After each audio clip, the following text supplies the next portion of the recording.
believes in colonialism and imperialism will not be part of the neo-colonial government.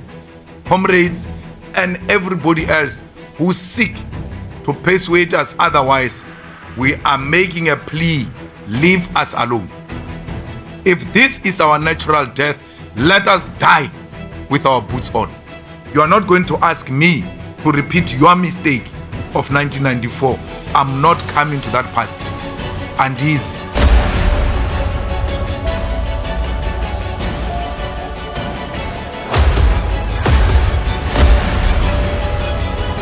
This is the journey to one Africa. Okay, Lisa Gatandwa, Sunday Times. Mr. Malema, can you perhaps share what was the President's reaction and response to you during this conversation? And just your own interpretation of what is happening with this GNU. A lot of people have been raised concern around Parliament not having, or opposition parties rather, not playing their role as watchdogs to the government of the day. Is this not an opportunity for you to play that role? What do you say to that? The name is Abdurrahman Khan. I'm from Muslim Matters newspaper. I think 2 years ago, CIC, you made a statement that the President Ramaphosa is a project of the DA. Can you expound on that, what you meant by that, and do you think this is what it is all about, this government of national unity, and they're now in bed with the DA? And secondly is, do you foresee the demise of the ANC? Jamie Mighty from Africa Research Desk. My question is around funding. You've pointed out that the Oppenheimers have influenced the political outcomes by the discourse through funding of various political parties. It also seems that Michel Leroux of Capitec also influenced funding through some of his vehicles which went to the DA. The question is more long-term, saying and about going forward. How will these funding dynamics be dealt with in the South African democracy, considering that some of these billionaire entities also control polling companies and they also control media houses? For instance, we saw Naspers donating to 2 political parties, and they also own publications that are reporting on preferred coalition partners. So I wonder what the EFF thinks about that participation of money, but also how is that mitigated to give the general populace, which doesn't have billions, an equivalent say? Thank you. Meshach Makora from Daily Sun.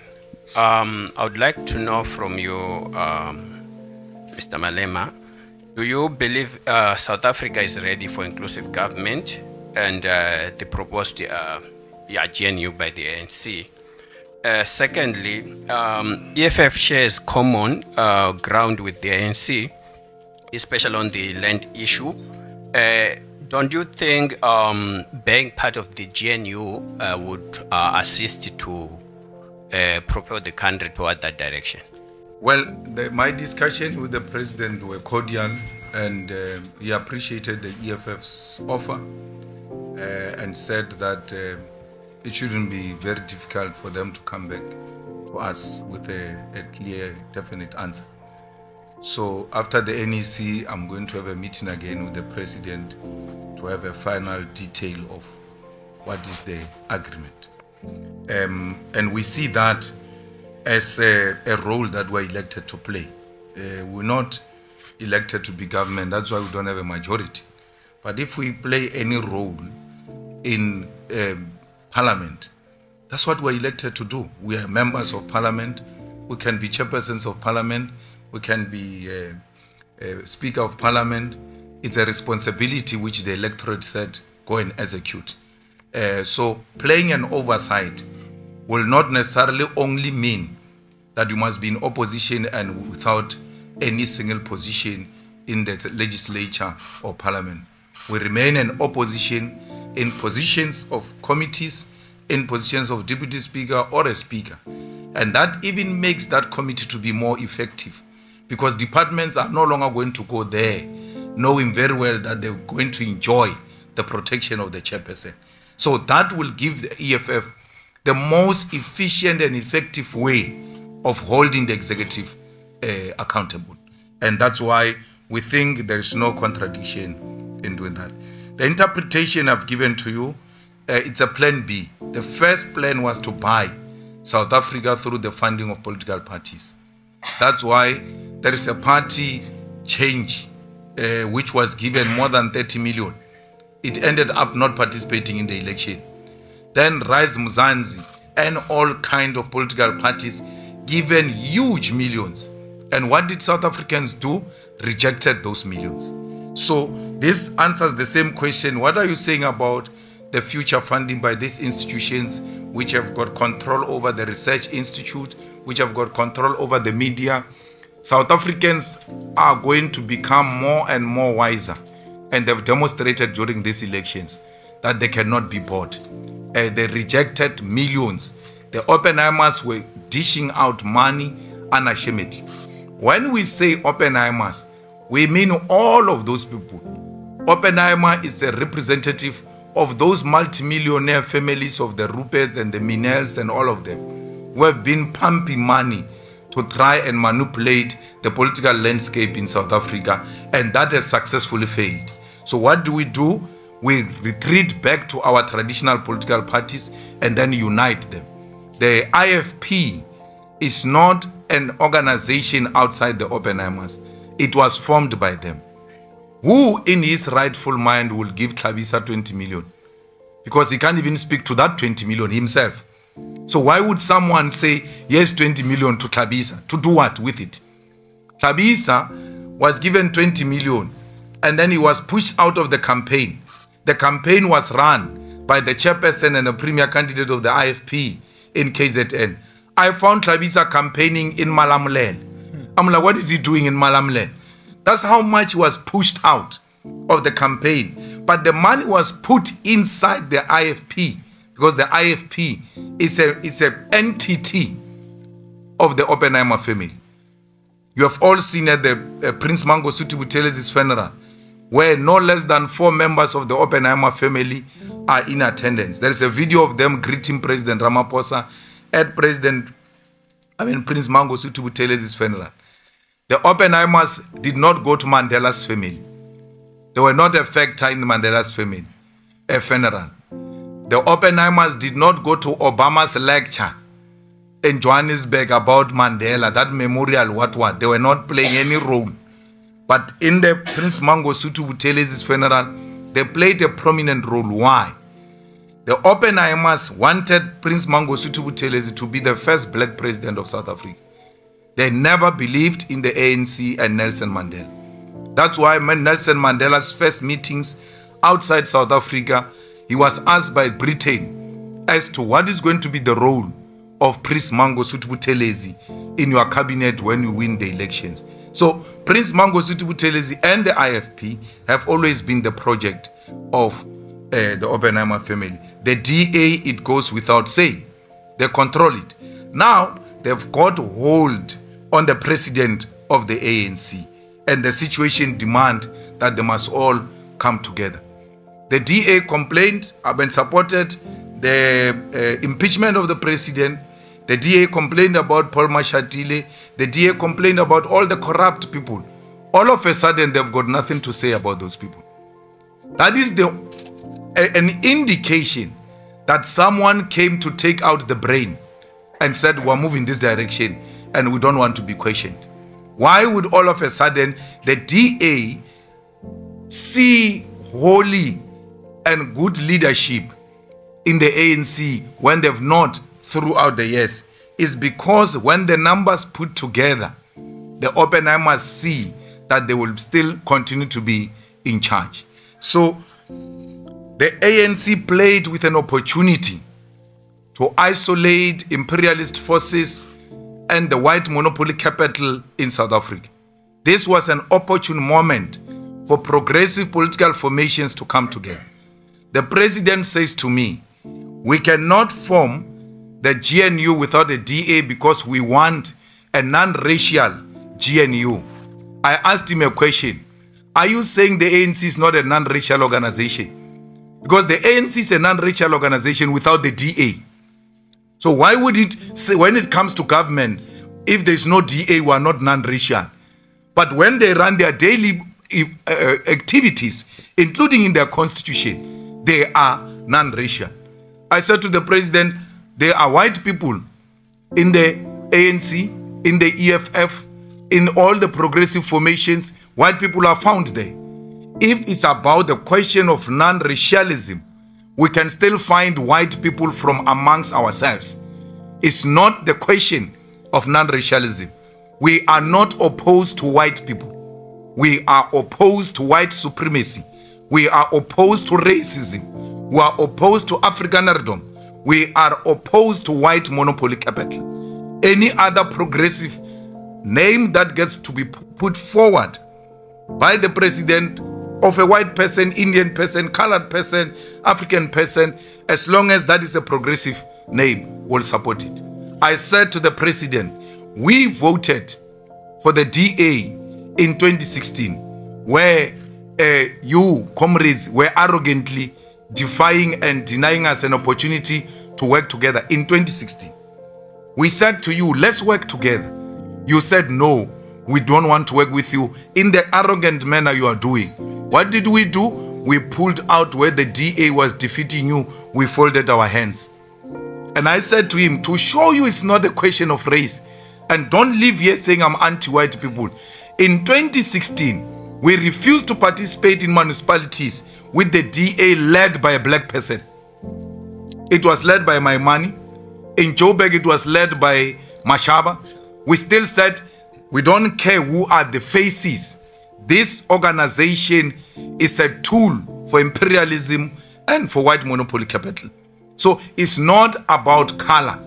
It's about the party that represents backwardness, a party that is a racist organization, a party like Freedom Front that says part of its conditions to go into a coalition is that we must declare Orania as a white Afrikaner land. And you say to us, we must go and participate in such a coalition. We'll never do that. Remember, when you are in cabinet, once you are defeated in argument, those decisions are binding on you. As a disciplined member of cabinet, you must go and defend that Orania must be a land of the Afrikaners. We will not do that. We will rather die without occupying positions in government than to allow white supremacists and racists to thrive. Fighters, inclusive government should not mean a compromise on the principle. We are for inclusive government. That's why we said today, we are the first political party to say to the ANC, we will work with you. But because we understood the element of inclusive government and government of national unity. But it does not mean we must sleep with Zionists with our eyes open. We're not going to do that. We said to the people of Palestine, we said to the Muslim communities everywhere in South Africa, the vote and the victory of the EFF is a victory of the people of Palestine. Those Muslims who voted for the EFF, those Muslims who have voted for the ANC, what are you saying to them when you go immediately in bed with the people who have supported a genocide, the killing of innocent women and children, and we must close our eyes in the name of inclusive government and overlook humanity? We will not do that as the EFF. President Ramaphosa has always been a project of these people. From school, he went straight to work for Urban Foundation, to work for the Oppenheimers. President Ramaphosa formed NUM. He has never been a mine worker. He has never been underground. From school straight, he was given money with other colleagues to form an NUM that was funded directly by the Oppenheimers. How does NUM, which had a policy conference over the weekend, sing a song, Sebenza kanzima, we're not being paid money, we're paid peanuts, and then One of the people who joins them in singing that song is Pravin Gordhan. They even get addressed by Pravin Gordhan, who's in cahoots with these mines that are exploiting the mine workers. That's a huge contradiction. It can clearly indicate to you that these people do not mean anything they are saying. So this is the end of the ANC. It is not of our own making. The ANC is not dying because the EFF is growing. The ANC is dying a natural death. With or without Zuma, the projections were the way they are now. Before the formation of MKP, the research showed that the ANC is going to go below 50%. And Mbalula pulled it below 30%. At some point on the board, it went below 40% for real. So, this is the end of it. Because you cannot say you want to change the property relations and you are engaged in the struggle for land, and then you go into cahoots with the people who are actually opposed to that struggle for the land. So South Africans, there is a story being peddled that we are flip-floppers because in 2016 we worked with DA and today we say we can't work with DA.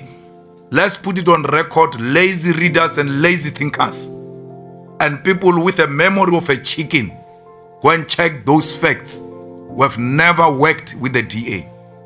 We said we are going to fold our arms because the ANC was arrogantly engaging us. We folded our arms and the DA dealt with them. And today you want to now turn the whole thing and say the EFF worked with the DA. We never worked with the DA. We never had an MMC under the DA government. We never had a speaker under the DA government. We never asked this, that which we're asking from the ANC, from the DA. There's an opportunity for progressive forces to align. When we say progressive forces, the people say you are saying black parties. There are no black parties. We are not a black party. We are a progressive force of the left. We are saying the progressive forces must align. I told President very clearly that maybe sometimes this thing rings nicely in your ear when the DA says we'll work only with the ANC of Ramaphosa.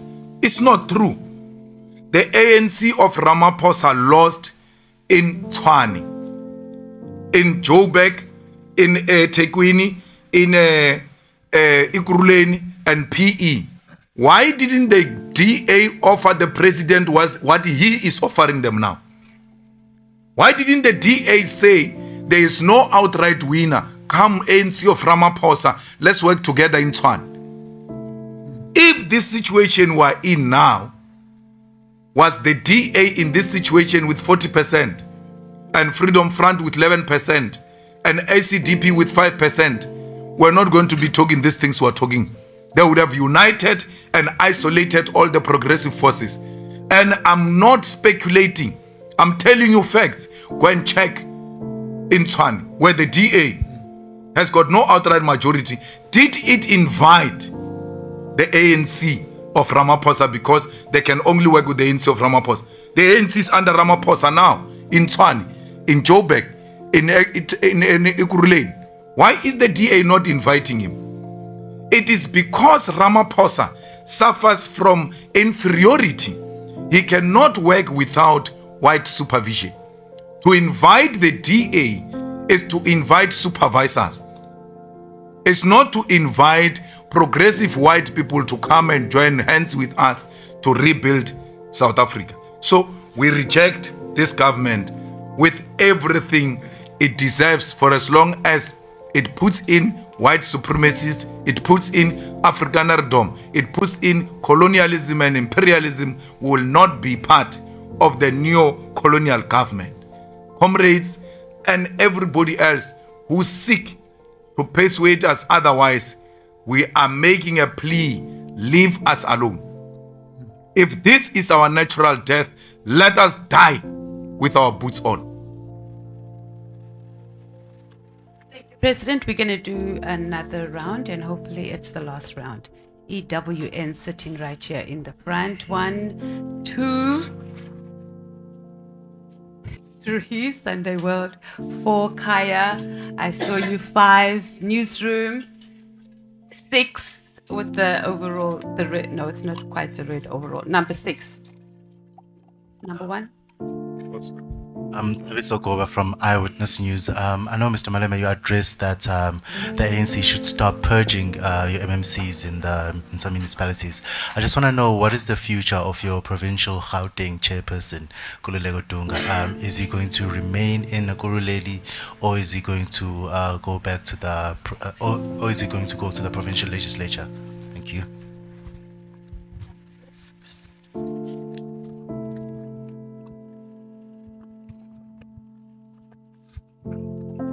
Good evening, Paul Vecchiata from Bloomberg. If your suggestion of taking up certain positions by party members in the legislature isn't met, will you be prepared at looking at doing something of forming an opposition party alliance, for want of a better term, against the ANC/DA government, so, and with the EFF becoming the leader of that opposition bloc or alliance? Thank you. Number 3.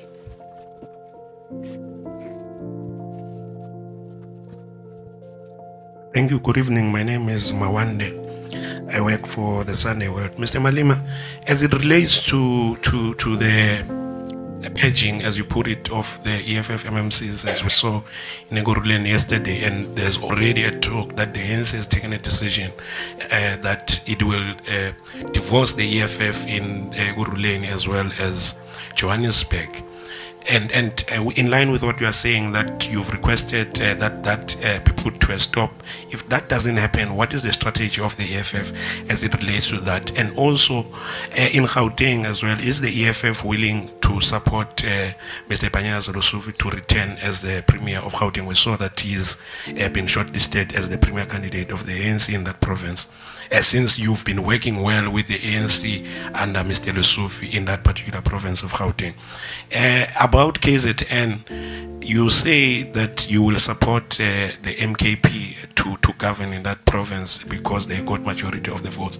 The question then becomes, is it an informal support, or do you have a formal agreement with the MK party? And if you do have a formal agreement, what are the details of that agreement? Do you share the executive, or do you want to participate in the provincial legislature? Thank you very much. Number 4 was next, Kaya. Good evening, Mr. Malema. Katleo Sohoto from Kaya 959. Just your sense on what you make of some of the MK internal leadership challenges, especially as we've seen the expelled member, Mr. Jabulani Kumalo, losing his court bids. In your talks with the party, the weight of those internal challenges, how does it affect those possible conversations that you're having with them? And then number 5, so all the way over here.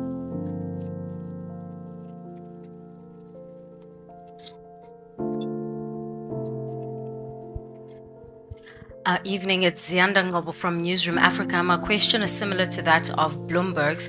If the ANC then rejects this proposal that you put on the table with the president today, what does that mean in terms of your ability to plan for 2026 local government elections? Would it also mean that you would have overplayed your hand if some of your constituency believes that you may have not actually put the best offer on the table and linked to what you've touched on briefly, Mr. Malema, when it comes to the prospects of growth for the organization? Thank you. And number 6, just behind. Hi, my name is Bulelani from SABC. Also, just linked to what Paul has asked. If your demand for the position of Speaker and Deputy Speaker is not met by the ANC, will you be posting a presidential candidate during the vote? And secondly, will you be actively lobbying some of the ANC MPs who are allegedly not in support of the ANC-DA coalition to vote with your candidate? Thank you. President. Thank you very much. The MMC of EFF in Ekurhuleni, Dunga he remains a councillor of the EFF in Ekurhuleni. And if we are not finding each other with the president, we are going to withdraw all our MMCs in all areas where we are participating with the ANC. So if by this evening, Dunga is not reappointed as the MMC of Finance, all our MMCs in Johannesburg, in Mohali City, in PE, in Ekurhuleni, all of them are going to step down. We're not scared of a fight. They want to bring it on, we're ready for it. And we're not desperate for positions, we have never been. We are here to make a contribution. I just saw this as muddying the waters during the most critical period where we have to find each other. A person goes and removes an MMC at night without even engaging the leadership of the EFF. We have had a very good working relationship with the leadership of the ANC in Gauteng. We have had direct communication with the chairperson of the ANC in Gauteng and the secretary. But since the announcement that they are going to work with the DA, those guys have completely blocked us from any form of communication. So don't think you can threaten the EFF by taking away MMCs. We will never be shaken by such things. We are aware that they say they are going to unplug us. We cannot be unplugged by fools. We are going to withdraw ourselves. We are not desperate and we are going to remain. There is no Dunga who's going to any legislature. He's going to be a councillor and he's going to fight from the opposition benches in the Ekurhuleni municipality. And the same goes for all of them. So the deputy president must start preparing resignation letters for all of them. That once I meet the president, they say they are not willing to accommodate it tonight, not tomorrow, tonight. Then we know the deal is off.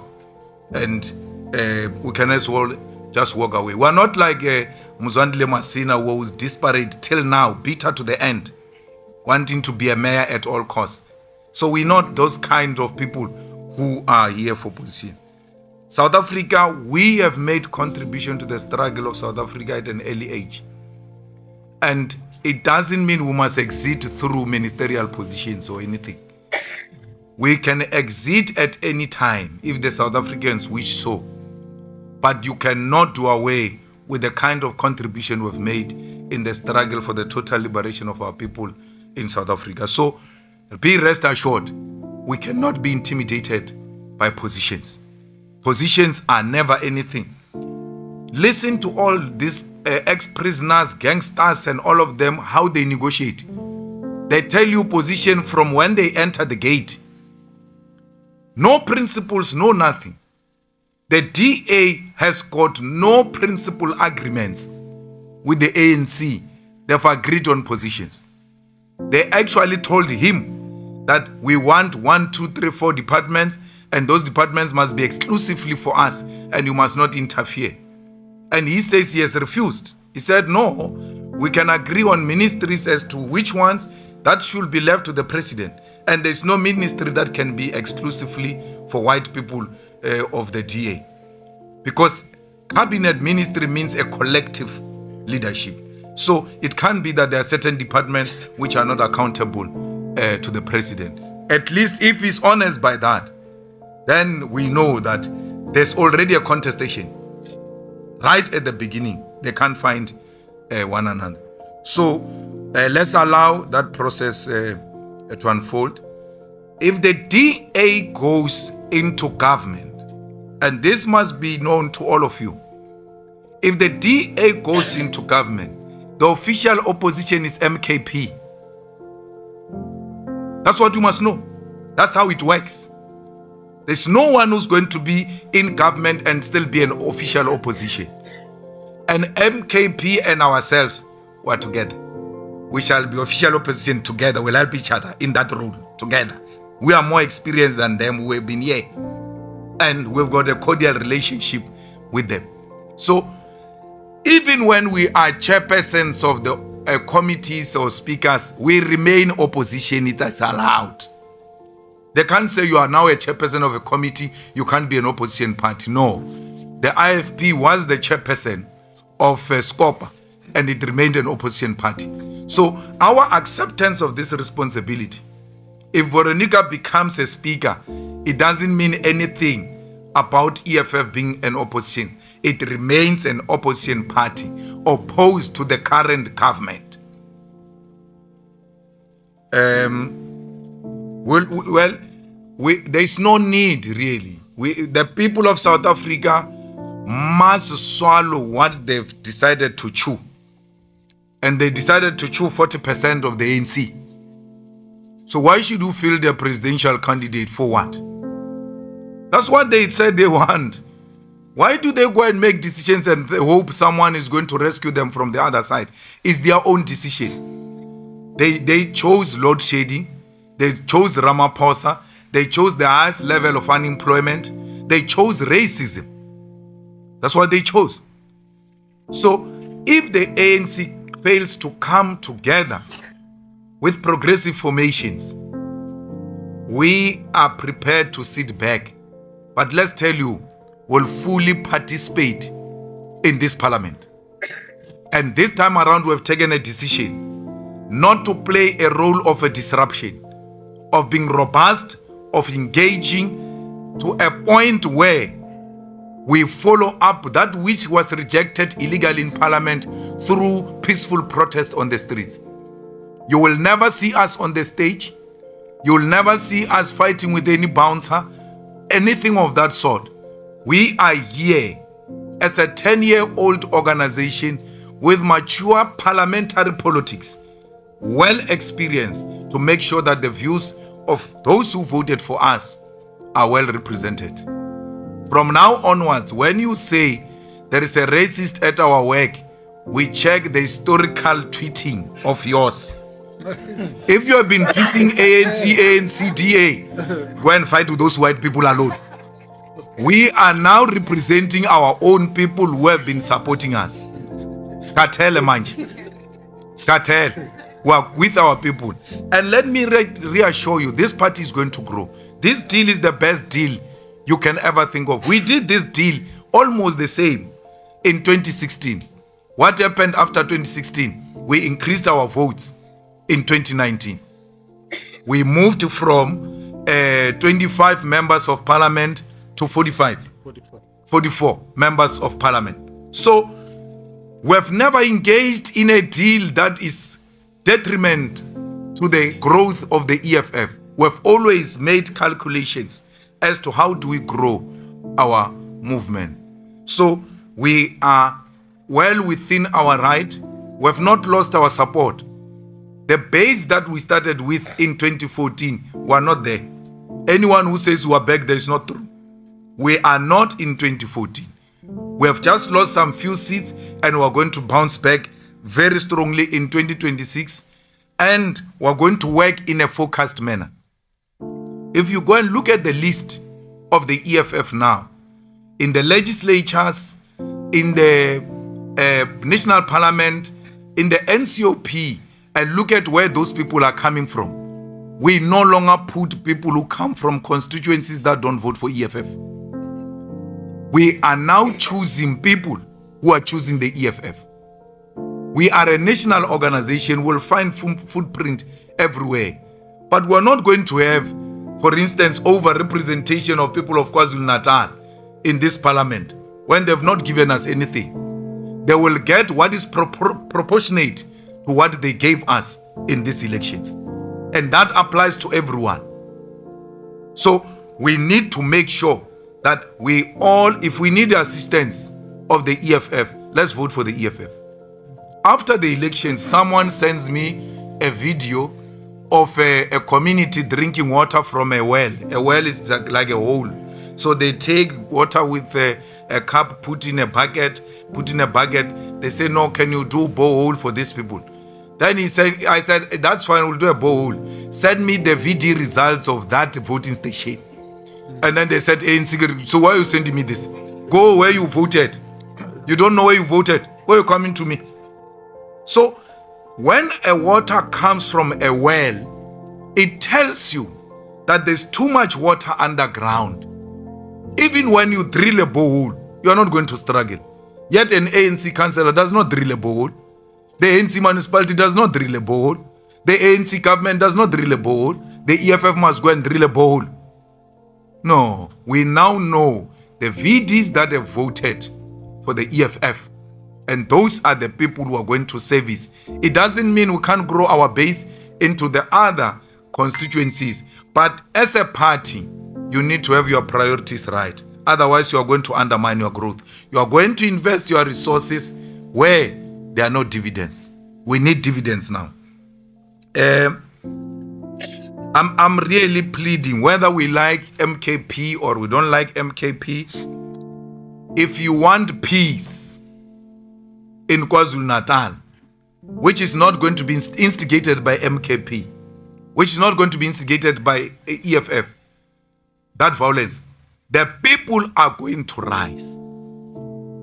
If you go against the wish, you know, in KZN is West, the MKP get 45%. The second party gets 18%. And you still think you can overlook that party? I told President Cyril Ramaphosa, I said, your own rules on coalition say a party with the highest number must be the one that lead. Please allow MKP to lead. Do not undermine the voice of the people of KwaZulu-Natal if we respect democracy. And we make that plea that please allow MKP to lead in KwaZulu-Natal. We are not in any formal agreement with them. We are not for any cabinet position in KwaZulu-Natal. We are not for any speaker. We are not for anything. When we get invited, only then we'll look at what are the nitty-gritties of such an invitation. We have never had such a discussion with MKP. We are supporting MKP in KwaZulu-Natal from a principled point of view that says the party with the majority must be the one that lead. The DA, these hypocrites, have been advocating for that. When they've refused to give Action SA mayorship, when they refused to give their partners mayorship, they always said, we are the one with the highest number, and therefore we can't give you the mayorship. What has changed in KwaZulu-Natal? Why is the DA not applying the same principle? Why is the ANC not applying the same principle? So we are going to stick to this principle as the EFF. Be rest assured, fellow South Africans, the MKP will overcome its internal leadership squabbles. It comes with the territory. There is no single organization that was formed and never faced leadership challenges. There was Mutletama here, who had to run all over the streets of Cape Town being chased by Bernard Joseph. So what do I say? We had our own share, and look at us now. We are in a much more stable way. So we are really not bothered by some potential infiltration on the leadership of MKP. Given President Zuma's experience and given those guys that we're negotiating with, Abu Natin Kleko, Abu former SARS, Tom Moyane, they are well-experienced people. Surely they should be knowing how to deal with potential internal leadership squabbles. As to what MKP stands for, what do they do and all of that, we are not the spokesperson of the MKP. Let them do whatever they want to do. The people chose them. And it's not only in KwaZulu-Natal. It's in South Africa. That's why I say to you, if the DA goes into government, MKP is the official opposition. Therefore, you want official statement on any issue, you're going to have to drive to Nkandla, like you did, to go and get official reaction of MKP, because it looks like the headquarters is there. So there's nothing we can do. The people of South Africa chose that. And all we can do as people who respect democratic principles is to stick to exactly that. So the EFF is not in any formal agreement, is not getting any executive position from MKP, and it hopes that MKP internal squabbles are just an irritation for a party that is new. So within a short space of time, we hope they will be able to overcome whatever difficulties they are confronted with. What we are interested in is to work with a solid party in the national parliament and in the legislature of KwaZulu-Natal, in the legislature of Gauteng. This part of engagement we're having with the ANC, the same principles applies everywhere. If they are going in bed with the DA in Gauteng, they must not count us in. Panyaza and TK, through their rightful conscience, they got defeated here. They've been very clear of what needs to happen. But they're a provincial structure from a fragmented organization, a highly divided organization, and if their voice is overpowered, there's nothing you can do. By the way, the DA coalition failed in the NEC. They defeated the DA coalition in the NEC. This is what happens now, these days, how the ANC is run in a criminal mafia style. They allow people to speak. Then they say, let's adjourn, the president is going to give a summary. Then what they do, they call you guys in. Then the president speaks in front of you. Those on the floor who feel that this is not the summary of the meeting, it's not a true reflection of what transpired in the meeting, they've got no platform to object to that because the media is already in. That thing Cyril was doing, I was in the NEC of the ANC. Zuma used to give, you know what the president of the ANC do? They come with a written political overview and they come with a written closing remarks. They come with 2 speeches. So you all speak. Then at the end they read that speech as if you never said anything. In that NEC where I was sitting, there was Tokyo Sowali. It was my job and Tokyo Sowali's job. When the president summarizes wrongly, Tokyo will call point of order in the NEC and say that is not the summary of our meeting. Balaga will say, Comrade Tokyo, the meeting is closed. The president said, no, we can't allow that. We reopen that meeting and say this is not a true reflection of what happened. What the president said is not a true reflection of what happened in the NEC. And that is going to paralyze that organization. That is going to further divide that organization. That's what led to Ngugai Toby resigning in the Eastern Cape. But this is not what we agreed on. And I must now sit here with my right conscience and tell my people to go and vote for DA when I know this was not a true reflection of the meeting.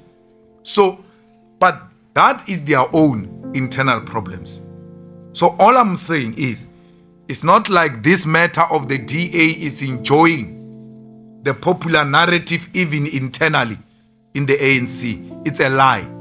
It's News 24.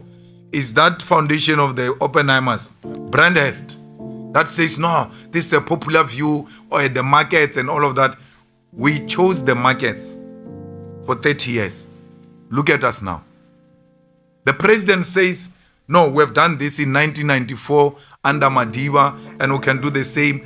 And look at us, we're able to neutralize these people. I said to him, no.